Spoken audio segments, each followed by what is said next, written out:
సుమన్ టీవీలో మీ business promotions కోసం ఈ కింది నెంబర్ను సంప్రదించగలరు.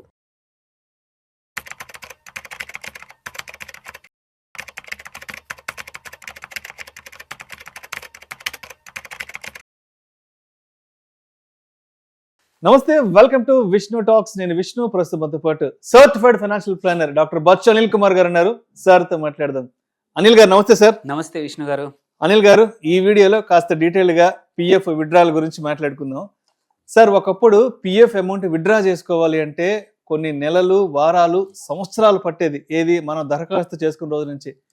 ఇంకా చెప్పాలి అంటే పిఎఫ్ విత్డ్రా చేసుకోవడానికి పిఎఫ్ ఆఫీస్కి వెళ్ళి దానికి కావాల్సిన జిరాక్స్ కాపీలు, ఆధార్ జిరాక్స్లు, పాన్ జిరాక్స్లు, లేదా ఓటర్ కార్డ్ జిరాక్స్లు, రకరకాల జిరాక్స్లు కట్ట తీసుకెళ్ళి ఆ క్యూ లైన్లో పొద్దుననంగా నిల్చుంటే సాయంత్రానికి ఆ డాక్యుమెంట్ చేసుకొని ఆ మిగతా ప్రాసెసింగ్ అంతా ఒక 6 నెలలకో సంవత్సరంకో పట్టేది ఒకప్పుడు మనం చూసిన సిచ్యువేషన్స్.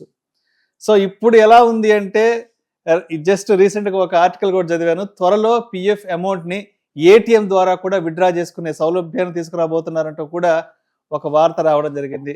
మొత్తానికి పిఎఫ్ కార్పొరేషన్ కూడా టెక్నాలజీని అందిపుచ్చుకొని ప్రజలకు మెరుగైన సేవలు అందించేందుకు ముందుకు వస్తుంది.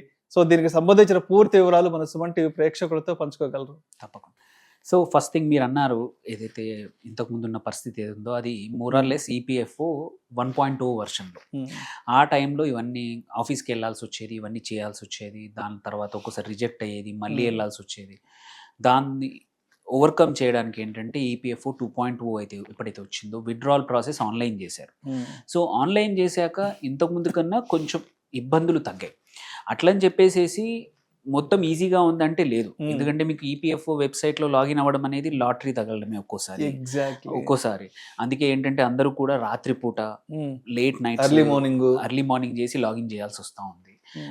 అండ్ సబ్మిట్ చేసినా సరే కావాల్సిన డాక్యుమెంటేషన్ కూడా చాలానే ఉంది. నీ ఏమంటారు పాస్బుక్ కానివ్వండి, నీ డాక్యుమెంట్స్ మొత్తం కూడా చేస్తూ పాటు స్టేట్మెంట్స్తో పాటు అన్నీ సబ్మిట్ చేశాక కూడా నువ్వు చెప్పిన కారణాలు చూపించి అర్లీ విత్డ్రాల్కి కానీ పార్షల్ విత్డ్రాల్కి పెట్టినా కానీ రిజెక్ట్ అవుతానే ఉందన్నమాట. నువ్వు దాని మీద నమ్మకం పెట్టుకోలేము. మీరు అన్నట్టు ఇంతకుముందు కన్నా 1 week to 10 daysలో ఒక ట్రాన్సాక్షన్ ఎస్ఆర్నో అవుతుంది, బట్ రిజెక్షన్స్ కూడా చాలా అవుతా ఉన్నాయి. సో ఎవరైతే డబ్బులు నిజంగానే అవసరం ఉండి విత్డ్రాల్ కోసం రిక్వెస్ట్ పెట్టిన వాళ్ళు మాత్రం ఇబ్బందులకు చాలా గురవుతున్నారు. ఇది నియర్లీ ఒక లాస్ట్ 6 months నుంచి ఈపీఎఫ్ఓకు కంప్లైంట్స్ వెళ్తూ ఉన్నాయి. జనరల్ కూడా అందరూ పబ్లిక్ కూడా కంప్లైంట్ చేస్తూ ఉన్నారు. ఇట్లా ఎన్నిసార్లు చేయాల్సి వస్తుంది, మాటికి రిజెక్ట్స్ అవుతున్నాయి, వెబ్సైట్ ఓపెన్ అవ్వట్లేదు, అదొక గగనం అయిపోయింది అని చెప్పి ఒక పెద్ద ప్రాబ్లం ఉంది. ఇంకొకటి ఏంటంటే ఒక 3-4 నెలల క్రితమే ఇన్స్టెంట్గా మనము విత్డ్రాల్కి ఆప్షన్ ఇస్తాము అని డిస్కషన్ వస్తూ ఉండింది, బట్ డేట్ లైన్ రాలేదు, ఎప్పుడు డేట్ రాలేదు. సో ఇప్పుడు ఏంటంటే EPF 3.0, 2.0 better, but still lot of issues. But next ఏంటంటే ఇన్స్టెంట్గా ఈటీఎం ద్వారా కూడా మనం ఏటీఎం ద్వారా కూడా విత్డ్రా చేసుకోవడానికి అవకాశం ఇవ్వబోతున్నాము అని ఇప్పుడు కొత్తగా వచ్చిన 3.0లో వచ్చిన అంశం అనమాట. ఇక్కడ ఏంటంటే బేసిక్గా ఈ డాక్యుమెంటేషన్స్ అవసరం లేకుండా ముందే కేవైసీ కరెక్ట్గా చేసేసి మీ ఆధారు, మీ ఈ నంబర్స్ అన్ని లింక్ అయి ఉండి సైమల్టేనియస్లీ మీ బ్యాంక్ అకౌంట్ కూడా మీ పిఎఫ్ అకౌంట్కి లింక్ అయి ఉండి ఇవన్నీ కరెక్ట్గా ఉండేట్టు చేస్తారు. ఇదంతా కూడా January 2026, ఇంకొక 3 నెలలు 4 నెలల్లో స్టార్ట్ అవబోతోంది. ఆ తర్వాత నీకు కావాలంటే ఈ వారం రోజులు 10 days కూడా అవసరం లేదు. మీ కేవైసీ అన్నీ కరెక్ట్గా ఉన్నాయంటే, బికాజ్ మొత్తం ఆన్లైన్ చేస్తారు, ఇన్స్టెంట్గా నీకు డబ్బులు వచ్చేది ఉందా లేదా, నువ్వు చూపించిన కారణం స్ట్రాంగ్గా ఉంది, రీజన్ ఉందంటే మాత్రం నీకు ఇన్స్టెంట్గా విత్డ్రా చేసుకోవడానికి ఇప్పుడు January నుంచి అవకాశం రాబోతుంది అనమాట. సార్, ఇంకొక ఇష్యూ కూడా ఉండేది సార్. ఇప్పుడు అన్ఆర్గనైజ్డ్ సెక్టార్లో కొంతమంది ఉంటారు కదా, వాళ్ళకి చాలా ఇబ్బంది అయ్యేది. ఈ లాగిన్ అవ్వడము, పాస్వర్డ్లు, ఇదంతా కూడా చాలా మందికి అవగాహన ఉండేది కాదు. అంటే ఎవరైతే బాగా వెల్ ఎడ్యుకేటెడ్గా చదువుకుని ఇటువంటి వాళ్ళకి కొంత ఆన్లైన్లో లాగిన్ అవ్వడము, ఆ లాగిన్ క్రెడెన్షియల్స్ ఇవ్వడం, ఇదంతా కూడా కొంచెం ఈజీగానే ఉండేది. బట్ అన్ఆర్గనైజ్డ్ సెక్టార్లో ఉండే వాళ్ళ మాత్రం చాలా ఇబ్బందులు ఉండేవి సార్. అవును. సో ఇప్పుడు ఈ ఇబ్బందులు తీర్చడానికి ఇప్పుడు ఏంటంటే ఏదైతే మాటికి లాగిన్ అవ్వడం కూడా కష్టం ఉండే దానికోసమే ఐటీ ఇన్ఫ్రాస్ట్రక్చర్ని స్కేలప్ చేస్తూ ఉంది ఈపీఎఫ్. సో అందుకోసమే జనవరికి వరకు టైం తీసుకుంటోంది. ఈ లోపల మొత్తం టెస్టింగ్ చేసేసి కావాల్సిన ఇన్ఫ్రాస్ట్రక్చర్ తయారు చేసి ఎప్పుడు ఎవరికి కావాలన్నా సరే ఇన్స్టంట్గా ఒక డెబిట్ కార్డ్ కూడా ఇవ్వబోతోంది. అందరికి కూడా ఏటీఎం కార్డ్, డెబిట్ కార్డ్ ఇవ్వబోతుంది. దాని ద్వారా నువ్వు ఎప్పుడైనా సరే డినామినేటర్, అన్ని ఏటీఎంస్లో ఇది పనిచేయదు, కొన్ని ATMs, separate ATMs, special ATMs ఉంటాయి. వాటి ద్వారా విత్డ్రా చేసుకోవడానికి మన ఫోన్ నంబర్ లింక్డ్ ఓటీపీ ఉంటుంది. దాంతో విత్డ్రా లిమిట్ కూడా ఇంత ఒక లిమిట్ పెట్టచ్చు. ఏటీఎం ద్వారా మొత్తం ఇవ్వకపోవచ్చు, బట్ ఎవరికైనా ఎమర్జెన్సీ అవసరాలు ఉంటే మాత్రం నీ దగ్గర డబ్బులుండి కూడా ఇబ్బంది పడుతున్న పరిస్థితి నుంచి బయటికి మాత్రం వస్తారు. తర్వాత కంపల్సరీ ఆధార్ బేస్డ్ కేవైసీ అనేది ఈ లోపల ఈ కార్డ్ ఇవ్వాలి అంటే డెబిట్ కార్డ్ ఇష్యూ చేయడానికి అవసరం కంపల్సరీ అనమాట. సో ఇందులో కూడా ఏంటంటే మీ ఖాతా చూసుకోవచ్చు, లాగిన్ చేసి ఆ ఏటీఎం కార్డు ద్వారా కావాలంటే ఇంత అమౌంట్ విత్డ్రా కూడా చేసుకోవచ్చు అనమాట. సో ఇప్పుడున్న సిస్టమ్కి కొత్త సిస్టమ్కి ఏంటంటే ఇప్పుడు 7 నుంచి 10 రోజులు పడుతూ ఉంది ఒక ట్రాన్సాక్షన్ క్లియర్ కావాలంటే. అది ఇప్పుడు ఇమ్మీడియట్గా అయ్యే అవకాశం ఉంది. ఇంతకుముందు డాక్యుమెంటేషన్ అంతా ఇవ్వాల్సి వచ్చేది, ఇప్పుడు అవసరం లేదు అది. సో గతంలో ఏంటంటే 1 లక్ష రూపాయల వరకు లిమిట్ ఉండింది ఏది ఏమైనా ఎమర్జెన్సీ అవసరాలకి చేయడానికి. ఇప్పుడు అది 5 లక్షల వరకు అయ్యే అవకాశం ఉంది ఏది మొత్తం ట్రాన్సాక్షన్. కాకపోతే ఏంటంటే మీ పిఎఫ్ ఖాతా మీ బ్యాంకుకు నేరుగా లింక్ అయి ఉండాలి. అది అయితేనే ఈ విత్డ్రాల్స్ అనేది పాసిబుల్ అన్నమాట. తర్వాత మీ యూఏఎన్ నంబరు ఏదైతే పిఎఫ్కి యూఏఎన్ నంబర్ అవసరమో, universal account number, Aadhaar and at the same time pan పూర్తిగా అన్నీ కూడా ఒకే రకంగా అప్డేట్ అయ్యి ఉండాలి. చాలా మటుకు ఏమవుతుందంటే ప్యాన్లో ఇంటి పేరు ఉండదు, ఆర్ ప్యాన్లో ఇంటి పేరు ముందు ఉంటుంది, ఆర్ ఆధార్లో వెనకాల ఉంటుంది. ఈ ఇబ్బందుల వల్ల చాలా మందికి ఇబ్బందులు ఎక్కువ మటుకు జరిగేది దీనివల్ల. ఇక్కడ ఇంకొక ఇబ్బంది ఎస్పెషల్లీ లేడీస్కి చాలా పెద్ద ఇబ్బంది ఉంటుంది. ఎందుకంటే పెళ్లికి ముందు ఇంటి పేరు, పెళ్లి తర్వాత ఇంటి పేరు మారిపోతుంది. ఇక్కడ చాలా మంది ఇబ్బంది ఫేస్ చేస్తారు. ఎస్, సో ఈ ఇష్యూసే చాలా మందికి జరిగేది. బ్యాంకులో ఒక పేరు ఉంటుంది, ప్యాన్లో ఒక పేరు ఉంటుంది, ఆధార్లో ఒక పేరు ఉంటుంది, లేకపోతే అందులో ఉంది ఇందులో ఉండదు, ఇవన్నీ కాకపోతే పిఎఫ్లో ఇంకో పేరు ఉంటుంది. సో ఈ ఇష్యూస్ రాకుండా కరెక్ట్గా సెట్ చేసుకుంటే ఎవరికి ఏమి ఇబ్బంది రాదు. ఫస్ట్ మనం చేయాల్సింది ఏంటంటే అన్నిట్లలో అన్ని చోట్ల వెదర్ ప్యాన్లో కానివ్వండి, ఆధార్లో కానివ్వండి, బ్యాంక్ అకౌంట్లో కానివ్వండి ఒకే రకంగా ఉంటే ఏంటంటే ఈజీగా ఉంటుంది. అది కస్టమర్గా బాధ్యత ఏంటంటే ప్రాబ్లం వచ్చినప్పుడు లాస్ట్ మినిట్ పరిగెత్తడం కన్నా ముందు నుంచే మనం ఒకసారి యాజ్ ఎ పిఎఫ్ వినియోగదారుడుగా, ఖాతాదారులుగా మనం సొంతంగా ఒకసారి అన్నీ కరెక్ట్గా ఉన్నాయో చెక్ చేసుకోవడం.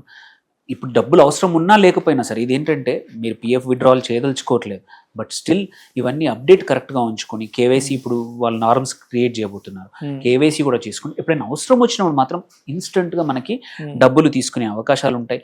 ఎందుకంటే మెడికల్ ఎమర్జెన్సీయే కానివ్వండి, ఎడ్యుకేషన్కే కానివ్వండి, ఏదైనా ఇల్లు కొంటున్నాం కడుతున్నా కానీ విత్డ్రాల్కి పిఎఫ్ ఆప్షన్ ఇస్తూ ఉంది. సో ఇలాంటప్పుడు ఏంటంటే ఈ 3.0లో కొత్త వర్షన్లో ఒకటి ఎప్పుడైనా సరే ఏటీఎం ద్వారా తీసుకుంటాం కానీ ఓటీపీ అథెంటికేషన్ సరిపోతుంది. ఏదైతే మన యూఏఎన్ నంబర్కి లింక్ అయి ఉన్న ఫోన్ నంబర్కి, ఈమెయిల్ ఐడికి ఓటీపీ వస్తుంది. అది ఎంటర్ చేస్తే ఆన్లైన్ మనం విత్డ్రాల్ ఆప్షన్ వాడుకోవచ్చు. అండ్ ఇక్కడ ఏంటంటే ఇంపార్టెంట్ తెలుసుకోవాల్సింది ఏంటంటే PF is suppose to be for longer term అనమాట. అందరూ కూడా తొందరపడి బికాజ్ అవకాశం ఇస్తుందని విత్డ్రాల్ చేయకండి. భవిష్యత్ అవసరాల కోసం అది భవిష్యత్తు కోసం, మన అవసరాల కోసం మనం పక్కన పెడుతున్న అమౌంట్ అయినంత వరకు దాన్ని ముట్టుకోకండి. దాని రిటర్న్స్ 8% ఆ రేంజ్లోనే రావచ్చు, బట్ ఏంటంటే మీరు 5 సంవత్సరాల కన్నా ఎక్కువగా దాన్ని ఉంచితే ఎటువంటి ఇన్కమ్ ట్యాక్స్ ఉండదు విత్డ్రాల్ అప్పుడు కూడా. పబ్లిక్ సెక్టర్లో 8% ఇంట్రెస్ట్ అంటే నాకు తెలిసి ద బెస్ట్ ఆప్షన్ ఇదే. One of the decent returns.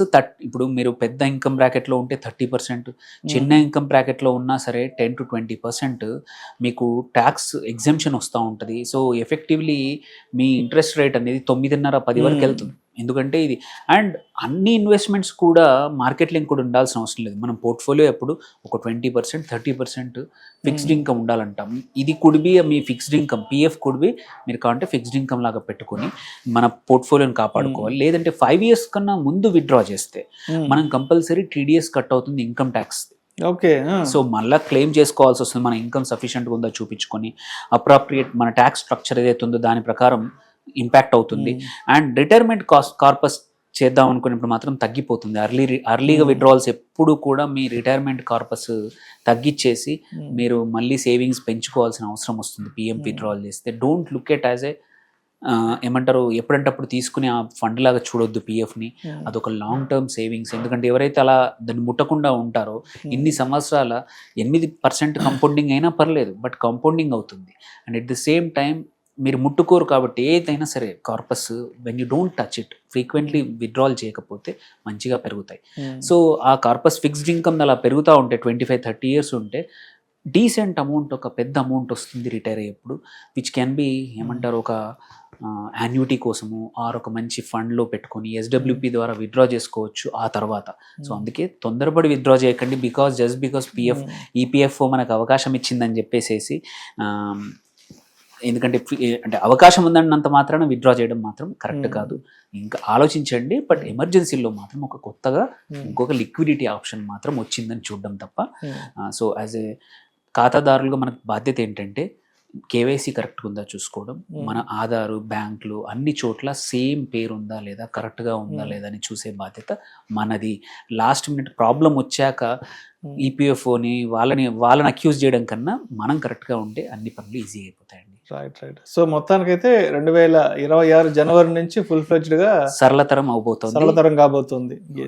So మొత్తానికి అంటే అకౌంట్ లో డబ్బులు ఉన్నాయి కదా అని చెప్పేసి అంతా విత్డ్రా చేసేసుకోకుండా ఏదైనా మీ అవసరానికి నిమిత్తం కొంతవరకు చేసి పెట్టుకోవడం మంచిది అంటారు. అంతే, అది కూడా 5 years తర్వాతే, ఎందుకంటే 5 years కన్నా ముందు చేస్తే మాత్రం TDS కట్ అవుతుంది.